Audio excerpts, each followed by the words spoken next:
Thank you very much, Mr. President, distinguished ladies and gentlemen. It's a great honor and pleasure for me to be here today to address you and discuss this very important issue. I'm also very pleased to talk together with Thomas here, and of course there will be maybe some slight overlap in or complementarity in what we are saying. Of course, we all know that when we talk about human rights may sound very abstract. But in reality, we all know that we exercise our human rights on a daily basis when we want to receive medical treatment, when we want to benefit from good and fair working conditions that respect our health, safety and dignity, when we feel that we are not treated fairly and we want to complain about it. As service providers, authorities facilitate the access to such rights on a daily basis throughout Europe. However, research confirms that many people throughout Europe are deprived of adequate and immediate health care, of fair and secure working conditions, or they lack access to proper education and housing, or people are being discriminated because of their race, ethnicity, disability, sexual orientation, or on other grounds. So, among others, your role in making human rights a reality is vital. Accountability for human rights starts, and I would say ends, at the local level. However, at the level of international law, human rights treaties create obligations for states, but do not typically address local authorities. But in today's reality, local authorities are often the only parts of the state who are actually capable of implementing human rights obligations on the ground. So enacting human rights legislation involves a real division of labour between the national and local levels. It is a shared responsibility. Therefore, local authorities should also be integrated into national human rights policy planning, implementation and monitoring. This requires local authorities to be aware of and apply human rights norms and standards, and to facilitate the implementation of these rights through very concrete measures. But how to do this? That is often the question that is being raised. Let me just highlight a few features which actually may help to facilitate this particular obligation. The first point I would like to raise is the issue of human rights indicators. And why are these indicators so important at the local level? Indicators can be used to inform and improve future policies and measures because indicators, together with their related data, can provide very important information. We establish what the challenge is, and then we identify what is it that we can measure in order to see if we have success or not. Let me just give you two examples of what such indicators could actually measure. One issue that is often addressed is the issue of access to justice, access to a remedy if a violation has occurred. If a person is discriminated against because of her gender, does she actually have access to a remedy? Here, one structural indicator could be the existence and accessibility of local complaints offices. Do we have, as Thomas Hammarberg mentioned, a local ombudsperson? Does the National Human Rights Institution have outreach into the municipalities as well as the equality bodies or other institutions? And we could also measure on the number of complaints, the length of proceedings, etc. That would all tell us something about our success in access to justice. Another right, access to education. Far too many minority children do not reach higher education.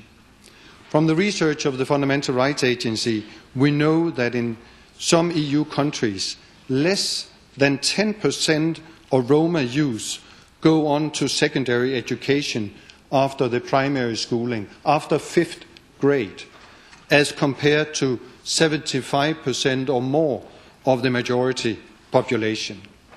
So here I think we can easily create some very clear outcome indicators.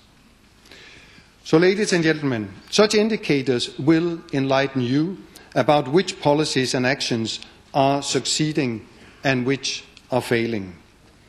The agency, the EU Fundamental Rights Agency, will contribute to this process by hosting a symposium on fundamental rights indicators in May in Vienna, and I would be very pleased to invite some of you to the symposium to engage with us on developing a local dimension to these indicators. It's not easy, but it's very important. The indicators should, of course, be monitored on a regular basis in order to detect if, for example, the gap between Roma children and majority children attending higher school education is narrowing or whether it's actually widening. And if it is narrowing, I think we have probably a good practice at hand that immediately should be shared with other municipalities, other local authorities which are faced with the same particular struggle. When such data is collected systematically, repeatedly over years, the comparison of results over time will allow for the analysis of particular trends.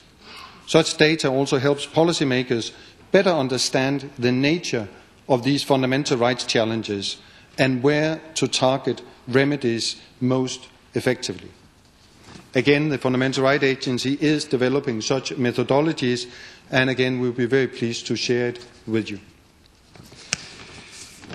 A second issue that you mentioned, Mr. President, that I would also like to briefly raise here are the problems that occur when there is a lack of coordination or interaction between different levels of governance, both vertically as well as horizontally. We see some alarming results of this, which leads to serious human rights violations and human rights problems.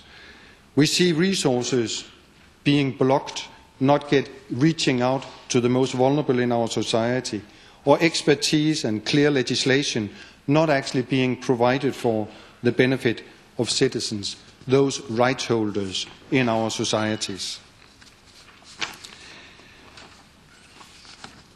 At the agency, we have launched a pilot project, as you mentioned, to explore how the implementation of human rights can be made more effective through collaboration between different layers of government. We call this type of integrated planning and implementation joined up human rights governance. This approach is well established for other public policies, but rather innovative in the field of human rights. Joined up governance aims to address complex human rights issues by bringing together central government agencies, local governance structures, specialized bodies, and private and voluntary organizations. We are particularly pleased with your participation in the work, as well as the Office of the Commissioner for Human Rights also contributing very much to this particular challenge. Finally, I would like to mention a new publication, this particular handbook that you also find outside this room, I think, that we just launched yesterday. It's a handbook we developed together with the European Court of Human Rights on discrimination. How do we actually recognize discrimination? What is legitimate differential treatment? And what is indirect discrimination? A number of key issues. Those of you who have worked really on discriminatory issues know how complex it is and how much our frontline staff and people are struggling to get it right.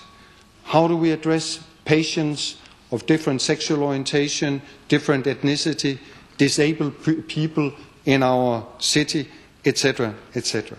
So hopefully this guide, this handbook that we have developed together with the court in an excellent collaboration with the court can help those people. It's actually targeting those in the front line.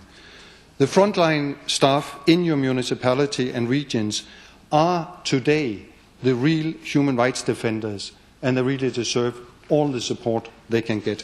Thank you very much for your attention.